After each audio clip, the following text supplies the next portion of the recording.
Mark can't join us today, but all our thoughts are with him back in New York, and he personally selected the poets who will be reading his poems today. For this is an occasion that originates in friendship.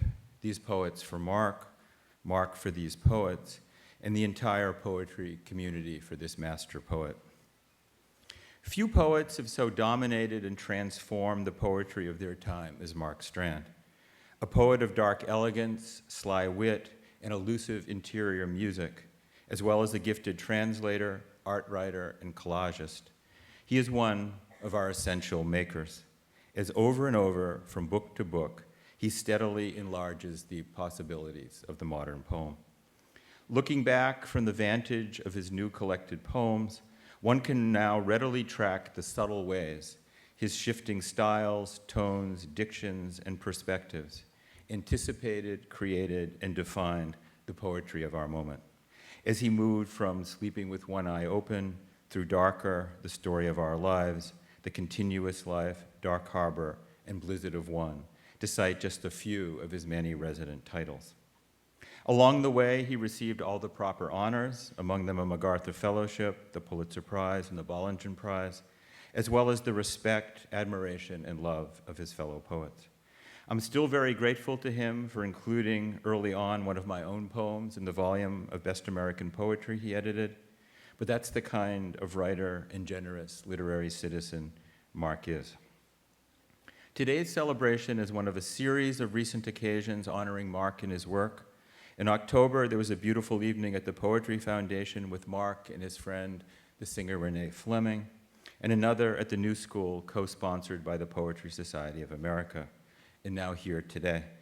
Mark possesses some Miami ties through his teacher and then later his close friend, Donald Justice, who was born and raised and educated here.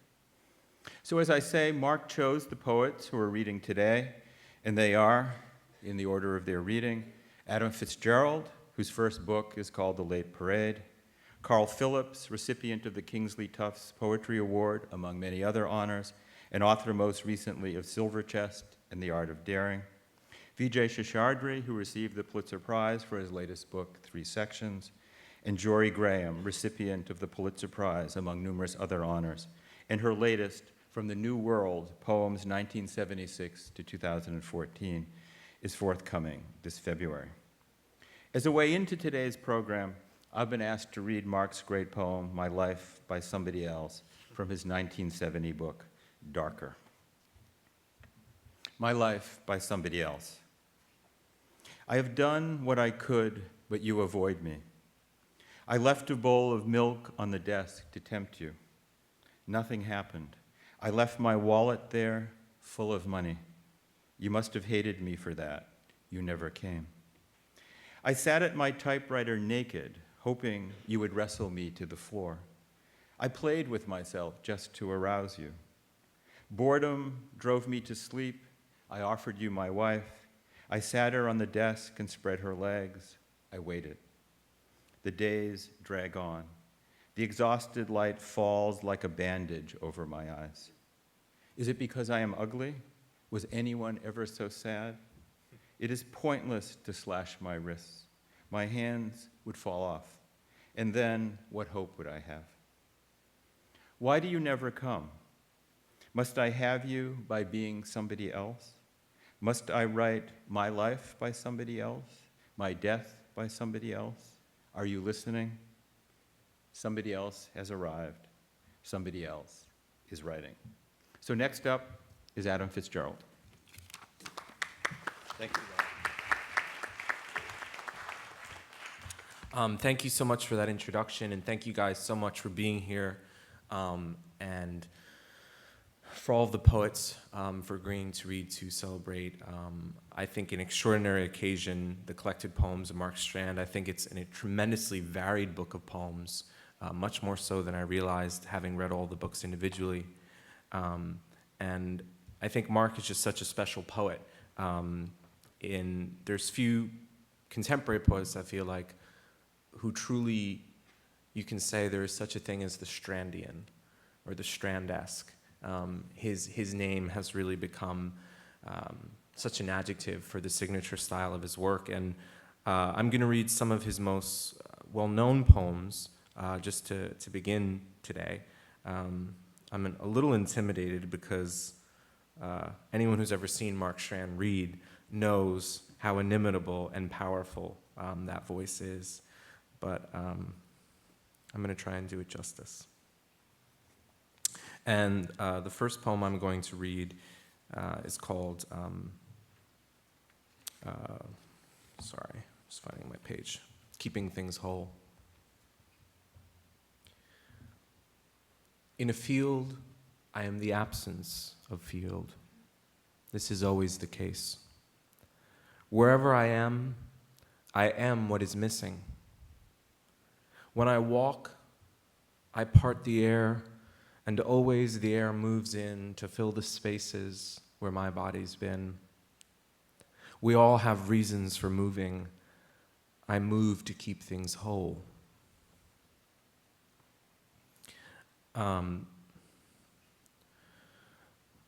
This next poem begins with an epigram from one of Mark's favorite poets, the great Wallace Stevens, a very happy and uplifting quote of Stevens: "The world is ugly and the people are sad."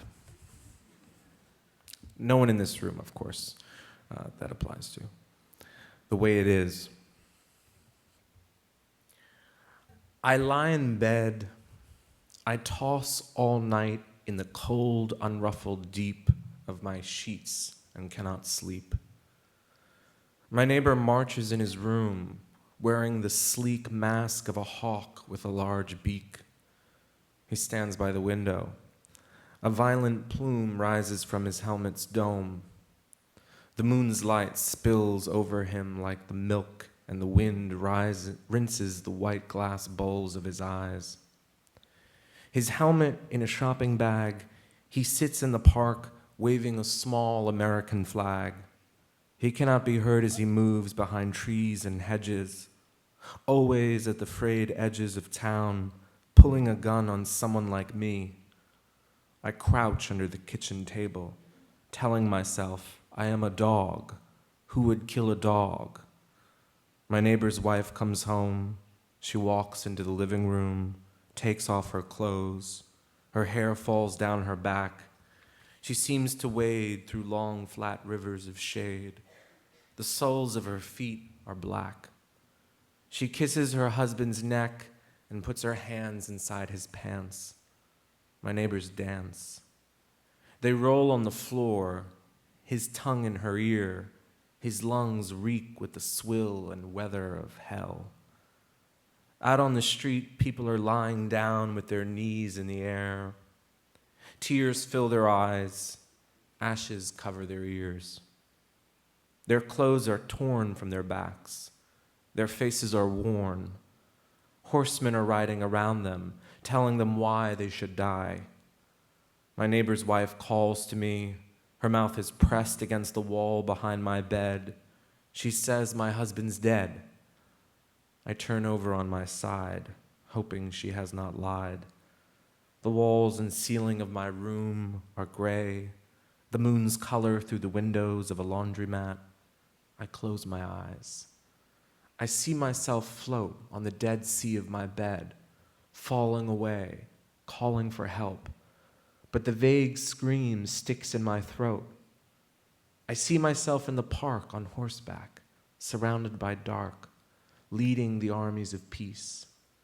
The iron legs of the horse do not bend. I drop the reins. Where will the turmoil end?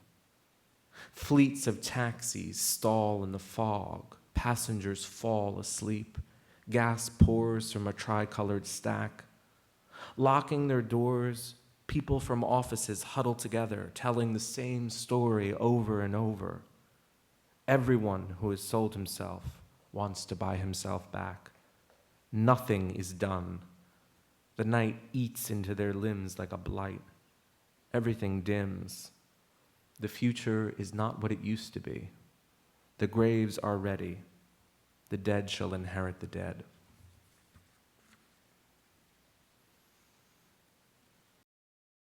School in Delaware, which is why they ended up there. But I wanted to just show that idea that, people come for all different kinds of reasons. Let's talk about family a little bit too. In Mexico, you have a family that was very together. They loved Mexico. When they came to Delaware, the entire family unit had to somehow stay together in a world that was very different from them. Can you talk a little bit about the importance of family to you growing up and to this family in the book? Yeah, I'm really close to my family. We all live all over the place at the moment. My brother lives in Japan. My sister used to live in Panama. Now she lives in New York. My parents are still in Delaware. But we, through the webcams and, just modern technology, talk to each other like every day. I think I talk to my mom probably like 4 times a day. So family is something that is really important to me in my life. And I think my dad is from Panama. And we would grow up going to visit his family who all live there still. Since I was born pretty much, like I think the first time I went I was 8 months old, and I've gone every year since to Panama. And that sense of family, of people, like we would get there and we would arrive and all the family who we hadn't seen for the past year would descend upon my grandparents' house, and we would have these giant parties, and there was always just this real feeling of like joy and togetherness that I think I grew up with and really cherish. And I think for the characters in the book, it's so hard because they've left their families behind in so many cases. But what they find when they come to the United States is this kind of default family, this de facto family with the other immigrants who live in this apartment building. They become each other's life raft in a sense on, what's otherwise a very uncertain sea. Yeah, it's a really hopeful book, I thought, in a lot of ways. And it didn't feel overtly political, but at the same time, right now, the topic of immigration is so political. So you wade in with this hopeful story, sort of a classic immigrant story, and yet in the middle of a really hotly political time. How has that affected the perception of the book for you and the thoughts about this as a political work? It's interesting because I went into it thinking, it took me like 5 years to write this book. So, immigration is such a topic right now, especially in light of Obama's speech the other night. It's something really at the forefront of the American conversation. But the whole time I was writing it, there was a lot of conversation around immigration. And I knew going into it that I didn't want to write a political book. I didn't want to write something that felt heavy-handed or overly didactic in any way. I wanted to really focus on the human stories behind sort of what we hear about in the news a lot of times. So for me, I always say that the book isn't really a book about immigration. It's a book about immigrants, which to me are very different things. Immigration is like the political reality. It's a system. And immigrants are the people behind it. And that's what's so important to me. I mean, even this morning, I was in my hotel room and I had CNN on, which I never watch, but I had it on in the hotel room, and they were like, what's the political fallout and the political implications of Obama's speech? And it was like, I just felt like that's the wrong conversation, right? I mean, we should be talking about how does it affect real people, and what are their stories? And that to me has always been my focus, and that's one of the things that I think fiction can bring to the table, is to sort of broaden our sense of empathy and understanding about real people, ordinary stories, ordinary situations. Part of the inspiration for this book was my mom actually is a translator for the school district in Delaware. She works with lots of immigrant families, and I hear sometimes the stories and the struggles and what they're going through. And when I listened to Obama the other night, I thought specifically about some of those families and how this would directly impact them and affect them in ways that I think are both moral and necessary. And so to me, I think it's definitely a step in the right direction. There's so much work to do, but it's a step in the right direction. And if my book can play any part in enhancing the conversation, then that's awesome. But that was never my goal. I wanted to tell a story. So, yeah. You mentioned there's one part in the book that says, and it's the title comes from, the unknown Americans are the ones no one wants to know. But you then talk about how stories can sort of connect you in a more human way to someone, and to sort of erase some of the boundaries, the artificial boundaries we put on people. Once you get to know who they are and their stories themselves, you can sort of cross that and Right. begin to connect with the human in a more natural way. Yeah, I think it's so important. I mean, I was reading an article. I'm a few issues behind on my New Yorkers, but Everyone is. Yeah, I Yeah. have 2 kids at home, and so I never get time to read. But I was on this airplane yesterday, and so I brought a stack of New Yorkers, and I read this article about this kid in Alabama who was convicted for murder. You know, this whole story, and it was giving all the details of the case. And then at the very end of the article, it had him in his own words, and he said a few very, very small things about how when he was young, he started stealing bologna because they couldn't afford any food, and he didn't want to go to the neighbors to admit that he couldn't afford any food, to ask for any, because he would be ostracized if he was seen as that poor kid who couldn't afford any food. So he started stealing. Like, there were these little things. It was like, just to hear about bologna, right? Like, that humanized his story so much at the very end of this thing that had all the case details that I had been reading. I don't know, I just felt like that's why we tell stories, right? To connect to somebody, to broaden our scope of empathy, and ultimately to become better people ourselves. And that's one of the greatest compliments that I've gotten about the book, I have to say, because I've gone around and done lots of events. And once in a while, someone will come up to me and say, after reading your book, I think of people differently. You know, like I was driving down the street and I saw people waiting at a bus stop. This happened to be in Delaware, where the book is set. And this woman who was telling me said, I looked at those people and I realized they all have a story. And I thought of them differently. And I mean, that's like a huge thing to hear. I mean, that's incredible. So, you know, to the extent that fiction can do that, I think that's one of the aims of it. It's one of the great things about the power you have as a writer. And the book is beautiful and lovely, and thank you for joining us Thank today, you. Christina. The Book of Unknown Americans is your novel. I hope everyone goes out and reads it, and thanks so Thank you. much for joining us. Thanks. Yeah, it's great to meet you. Our special correspondent, Kaylin James, has been out here on the street talking with fairgoers and visiting authors who are signing autographs. Yesterday, she ventured out in the rain to talk to author Elizabeth Haddon.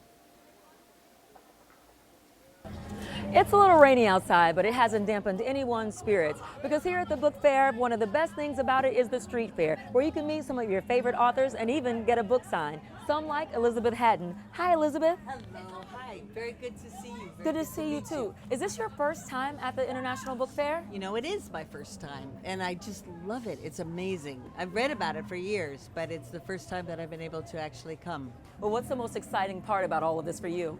You know, one of the things that actually I just commented on to my sister was how kid-friendly the fair is, how much focus there is on children and promoting kids reading and loving books and feeling really a part of what's happening here. That's true. Now, how does it feel to talk to the people who are actually reading your book? I love it. It's like nothing else.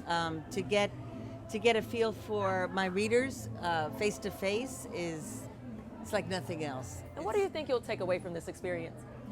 Well, I think that maybe a deeper connection with kids, with people who I'm writing for, deeper connection, which is what I want for any experience, you know.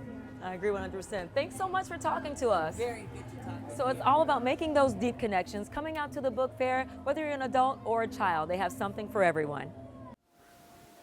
All right, now a very different subject, and we're going to go back in time. We're going to take you to a session from earlier this morning titled Political Histories. It features John Dean and Rick Perlstein.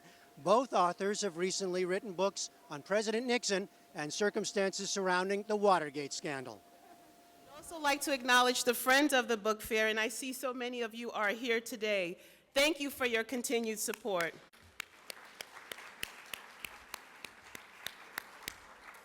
At the end of today's session, we will have time for questions and answers. You see the center mic there. The author will also be autographing books to the right side of the elevator near where you were standing online. Lastly, at this time, I'd like to invite you to silence your cell phones. And now it is my time and my pleasure to introduce Mr. Jim McKelvey, founder of Square, and also Launch Code, a new nonprofit in Miami, who will introduce our guest author.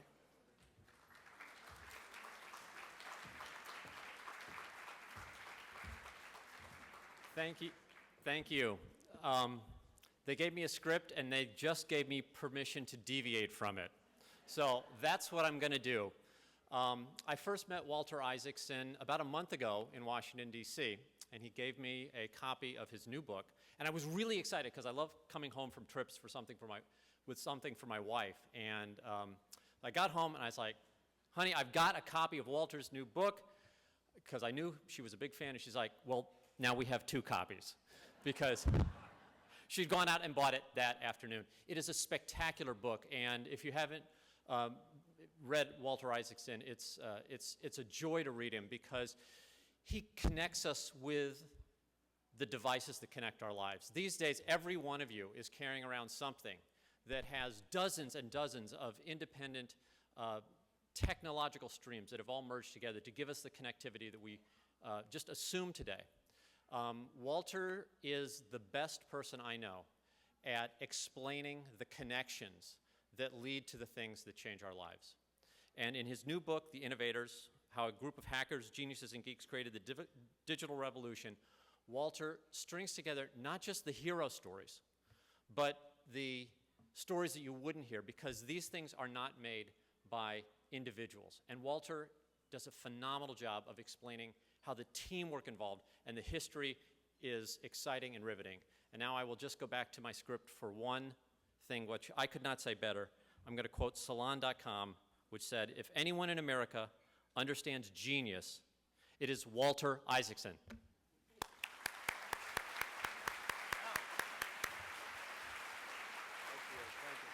Thank you very much, Jim. Notice they didn't say I was a genius. It's just I've actually written about a few people who are. And it's great to be back here at the Miami Book Festival, something I've loved for many, many years. Now that Tom Healy has taken it over, that's great. And I particularly want to thank both Jim McKelvey and also Eduardo Padron, who is the president of Miami-Dade Community College, this great place, because they are doing, in their own different ways, something that is really important for the digital revolution, which is make it inclusive. Make sure everybody can be part of this revolution. And you may know that Jim has created something called Launch Code. Launch Code started in St. Louis. It's going to come here to Miami. Soon it's going to be all over the world. But what it is in a very easy time. In 6 weeks for free, you can learn coding. You can be part of the revolution. And likewise, I think this is the greatest community college in America, and I want to thank Eduardo Padron for hosting us. I've been working on this book, The Innovators, for really 20 years off and on. It began when I ran digital media for Time magazine back in the days before we knew what digital media was, before we could even get directly on the internet, and before there were web browsers in the early 1990s. But when the web browsers and the idea of putting the magazine on the internet came along, we started to do it, and I got called in by my boss, the president of Time Inc., and he asked me a very simple question, which is, who owns the internet? Now, of course, I thought, that's a clueless question, and then he said, well, I mean, like, who built it? Who runs it? Who's in charge of it? And I realized that besides being a clueless question, I did not know the answer to that question. And I started gathering string, because the good thing about being at Time and running digital media was I got to meet all these people. People I had never heard of, but really should be heroes of a revolution, like Ben Franklin and George Washington are of their revolution. People like Vint Cerf and Bob Kahn, who did the internet protocols, and people like Lick Leiter, who created interactive computing. And they all lead up to people like Steve Jobs, Bill Gates, Larry Page, Sergey Brin, the people who we all know as leaders of this revolution. And I was lucky enough to be able to meet these people, and I started gathering string, started collecting stories about them. I'd say to them, Gordon Moore, okay, when you founded Intel and you got to Moore's Law, tell me that story. I come from Louisiana, which, like Southern Florida, is a place filled with storytellers, and it's always great to be a journalist because you can always ask the simplest of all questions, which is, tell me a story, tell me your story. So I was gathering these stories. I put it aside, as you may know, when Steve Jobs called. I had done a biography of Benjamin Franklin and one of Albert Einstein. Steve called and said, why don't you do me next? I must admit my first reaction was, because he's my age, I was like, But then when I was told that he was fighting off cancer, I realized it would be a great chance to be part of being up close to somebody who had really been a revolutionary. He was a revolutionary, and we biographers know that we distort history a little bit. We make it seem like there's a visionary, you know, a Edison or a Morse or a Steve Jobs or a Bill Gates or an Einstein in a garret or a garage, and they have a light bulb moment, and all of a sudden innovation occurs. But one of the things about studying Steve Jobs was I realized he was a visionary. He was somebody who really pushed the world forward, made a dent in the universe by his creative vision, but he also did it collaboratively. He was a strong cup of tea, those of you who know about him. He was sometimes hard to work with, but everybody I talked to said, yes, he drove me crazy, but I wouldn't have given up the chance in my life to have worked with him because he drove me to do things I didn't know I'd be able to do. So at the end of my time with Steve, when he was stepping down from Apple and he was sick, I asked him a question which was, what product are you most proud of? And I thought he would say the original Macintosh or maybe, you know, the iPod or the iPhone. And he said, you weren't listening. He was always a bit tough. And he said, those are hard products to create, but what's really hard is to create a team that endures and continues to create great products. The product I'm most proud of is Apple. And that's when I realized, as Jim said in his introduction, that this is not just about lone geniuses, but about how to form creative teams. And that's what all of us do in our lives, is we realize we bounce ideas around with people. We each play our roles. Some person might be the visionary. Some person might be good at execution.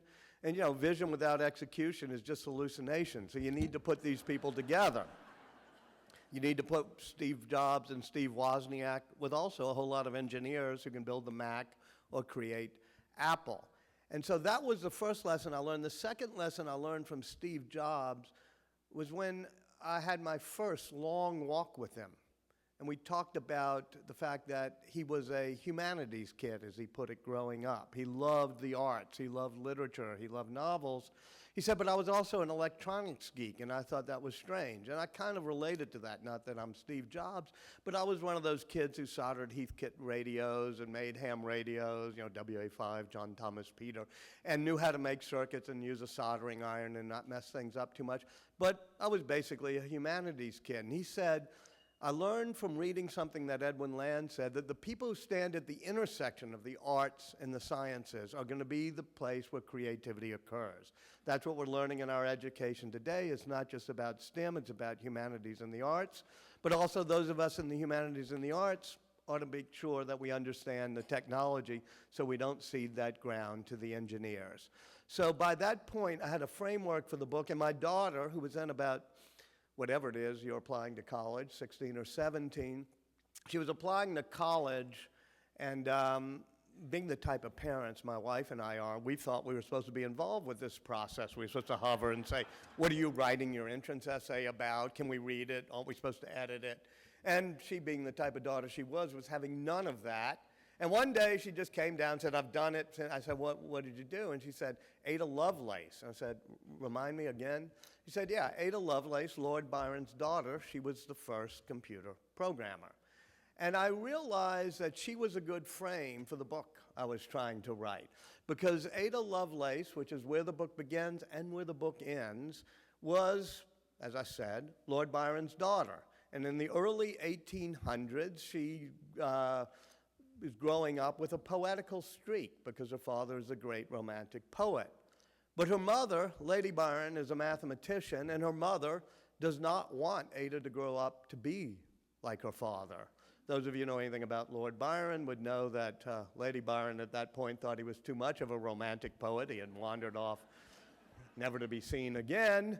And so she had Ada tutored mainly in mathematics, as if understanding mathematics was an antidote to being poetic or romantic. It didn't quite work, because what Ada Lovelace does is she combines poetry with mathematics. She calls it poetical science. She stands at that intersection that I mentioned that Steve Jobs had talked about. And soon as I read that, I remembered that intersection that was on the slides that Steve Jobs used to show at every product launch. Go to YouTube and you can find it.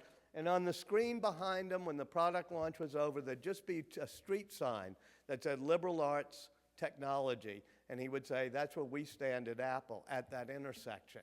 So I was thinking of Ada standing at that intersection and reading about her because she wandered around Industrial Revolution England in the 1830s.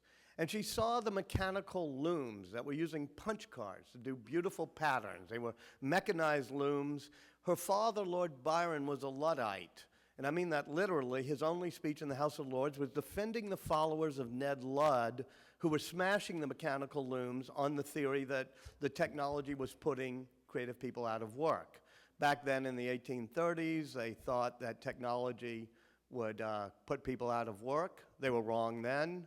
They're wrong now when they think that. But Ada knew they were wrong, and she looked at the punch cards that were doing these looms, and she had a friend named Charles Babbage who was making a calculating machine, a numerical calculator, and it was using punch cards, and she came up with a concept that is basically the heart of what the computer revolution is all about, which is that with the punch cards or any type of programming, you can make a numerical machine do anything, she put it, anything that can be noted in symbols. Words, she said, music, art, patterns. And so she came up and even showed in a published scientific paper, which at that period was not usual for a woman to be publishing in scientific journals. She publishes a paper that describes how this would work, and she even publishes step by step in a chart the first computer programming, how you would instruct a machine to do a particular task that she had undertaken. And it is a program that goes step by step, but has recursive loops and all sorts of embedded things. Something a C++ coder here at Miami-Dade would look at and say, I get it, that's what they did, that's what we do. So in other words, she's a pioneer computer programmer. It also amazed me that there were so many women at the beginning of this revolution that had been somewhat written out of history. And so I leap forward 100 years to the 1930s, late 1930s, when real computers finally come into existence.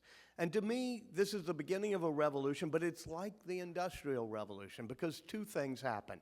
It's not just the steam engine and mechanical processes, the way the the Industrial Revolution is not just a steam engine or mechanical processes. It's combining the two. When you start combining a steam engine with mechanical processes, you get an industrial revolution.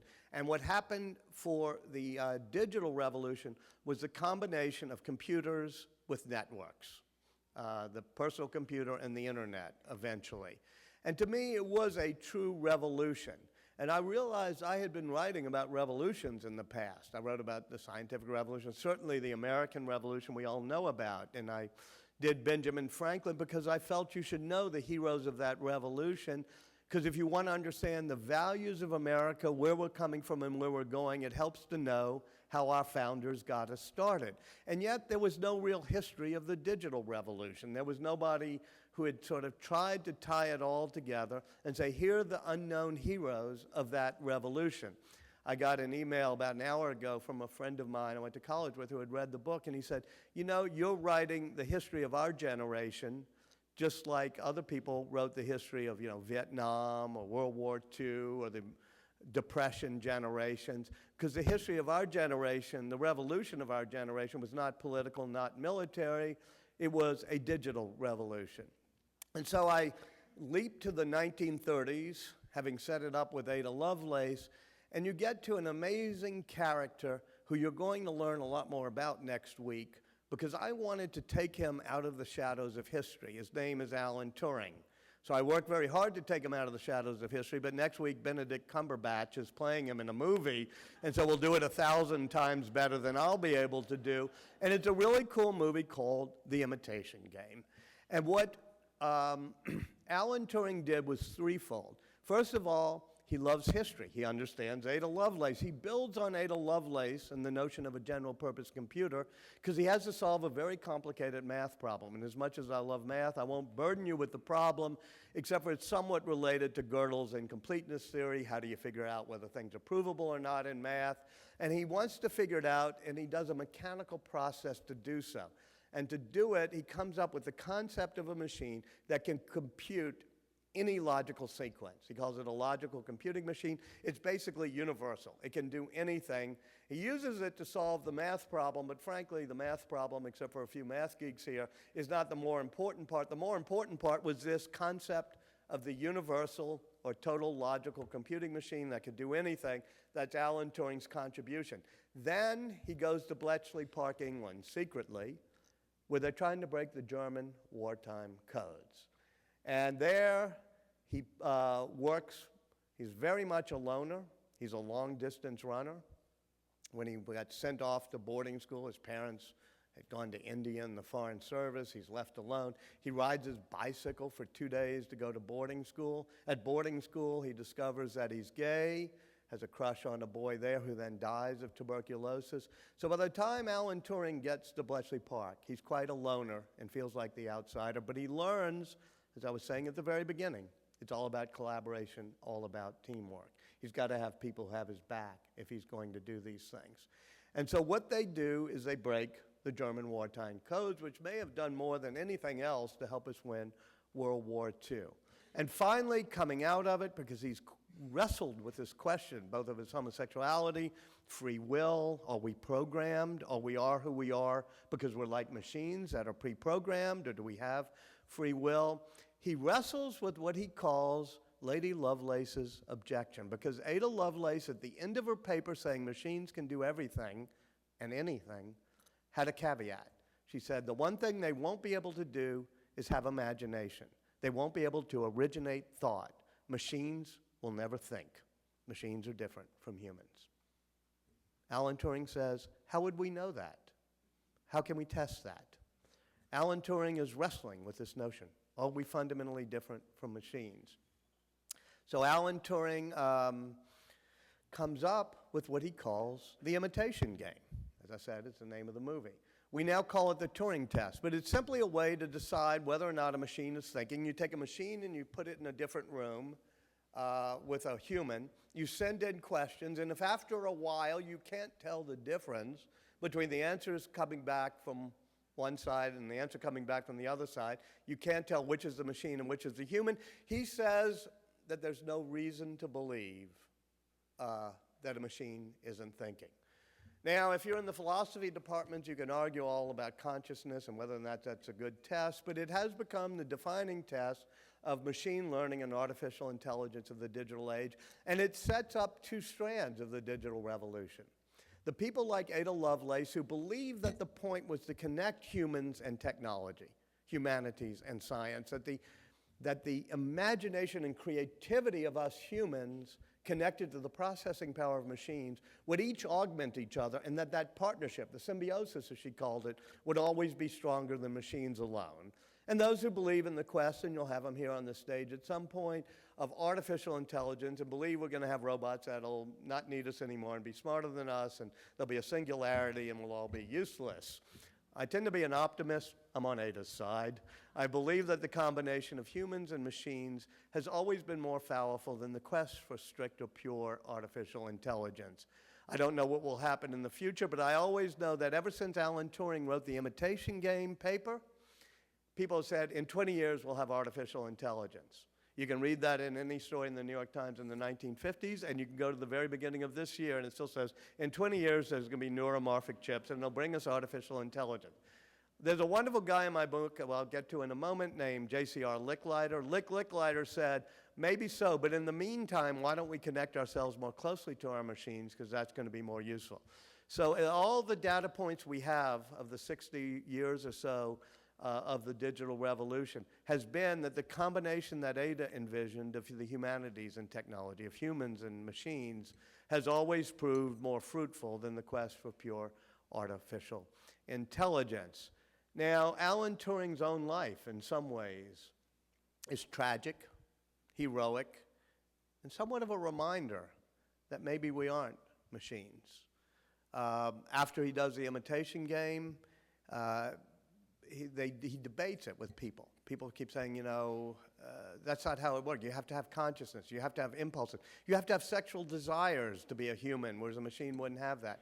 He went kind of silent during those parts of the BBC debates because at that time, He was engaged in activity when those BBC debates over the imitation game were happening that were so human, a machine would have found him incomprehensible. He had picked up a 19-year-old young man, moved in. The young man had moved in with him. They had formed a relationship. Gets burglarized. He admits to the police that they have a sexual relationship. And I think the police somewhat reluctantly, because he is somewhat of a national hero, arrest him for it, because it was still illegal back then. Very tragic. And they sentence him to, as if he were a machine, have hormone treatments to change his orientation. It's really weird. It's as if you could reprogram the basic essence of who we are as humans. Totally wrong. But he goes along with it, takes it in stride for a while, but then one night he takes an apple, dips it in the cyanide, bites into it, and commits suicide. That's not something a machine would have done. The imitation game was over. It was clear Alan Turing was human. And to me, that's an inspirational thing, which is a great heroic person who makes us understand the nature of our humanity and how we have to respect each aspect of our humanity. That machine that he built with his team, Tommy Flowers and others at Bletchley Park, England, was a great electronic machine called Colossus, which helped break the code. But it wasn't, oddly enough, what you would call a Turing-complete machine, a universal machine, because it only had one purpose, which was breaking the Enigma codes, or the German codes. To be a real computer, because I asked myself in the book, who did the first computer? Who invented the computer? And you'd think it would be easy, since it's one of the most important inventions of our time. We'd know, is it Bell, or is it Morse, or is it Edison? You know, who's the guy or gal who invented the computer? Besides the computer at Bletchley Park, there are two computers that are really in contention in the United States for this. There's one in Germany by Hermann Zuse, but it gets bombed by the Allies during the war. He never completes it, or the one that would be a full electronic computer. There's a guy at Iowa State named John Vincent Atanasoff. And this illustrates the difference between the loners and the people who know how to build teams. John Vincent Atanasoff was a loner. He built a machine, an electronic machine that he hoped would be a computer in the basement of the physics building at Iowa State. And whenever he needed to figure it out, he didn't have a whole team around him. He had only one graduate student working with him. He would get in his Oldsmobile and take long drives from Iowa. Actually, he often drove to the Illinois border, because in Illinois you could buy liquor by the drink, which you couldn't do in Iowa, so he'd have a few drinks, and he would clarify his thoughts that way. So he comes back, and he pretty much gets the machine, you know, conceptualized, but it doesn't fully work. Why? Because he doesn't have mechanics, he doesn't have a team, the punch card burners don't really work, they kind of jam, other parts of the process don't work, it has a mechanical element. And in 1942, he gets called off and goes into the Navy, and he leaves the machine in the basement of the building, and a year later it gets dismantled by somebody else who took over his office, didn't know what this contraption was, and throws it away. It would be lost to history because, as I say, creativity is a collaborative and team sport.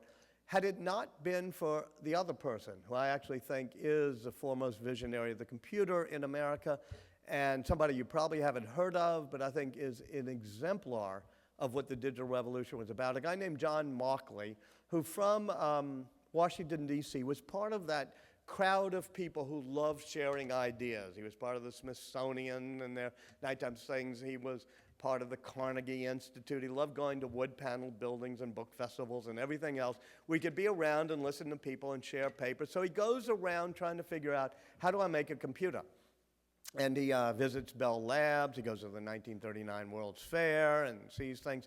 He goes up to Dartmouth, where Stibitz had done a computer. He goes up to Harvard, where there's the Mark I electromechanical computer, not fully electronic, that Grace Hopper is programming and Howard Aiken is building.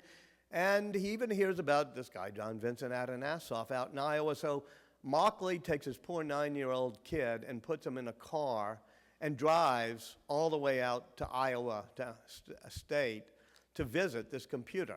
And he spends 4 days there kind of looking at the computer, learning what he can from it. This becomes a bonanza for those of you in this room who are intellectual property or patent lawyers. It ends up being a fight for 20 years of did he steal things? But for me, it's not about stealing. As Steve Jobs said, good artists borrow, great artists steal. And if you're going to be a collaborator in the digital age, you really have to pick up ideas from all over the place. That's what innovation is. It's saying, I found this idea, I'm combining it with this idea. As Ada Lovelace said, imagination is a combining facility. You combine ideas from all over. So Mauchly gets back to the University of Pennsylvania with all of these ideas, and he says, but I'm going to need a team. So he he partners with Presper Eckert, a great mechanic and engineer who's, I think one of his grandfather or something had invented the Turkish taffy machine, so he knows how to, make machines that don't get all gummed up or whatever.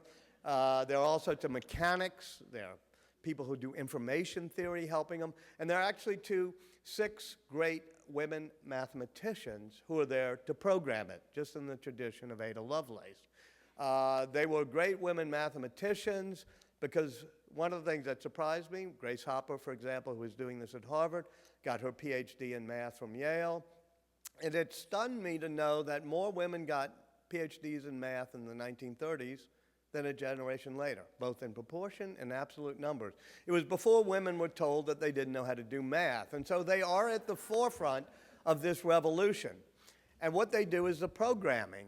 And the boys with their toys, Eckert and Mauchly and all, they think that the hardware is the important thing. But the women actually know that it's not just how it's wired. You have to be able to reprogram it because it's doing ballistic missile tests. It's got to then do atom bomb explosions. And they write programming languages collaboratively. Grace Hopper from Harvard helps. They create things like COBOL. And in the end, it's the programming languages that become more important than whether it's a Honeywell or Sperry Rand or UNIVAC hardware. It's what programming languages and what operating systems are you using. The unfortunate thing is that women have often been written out of this.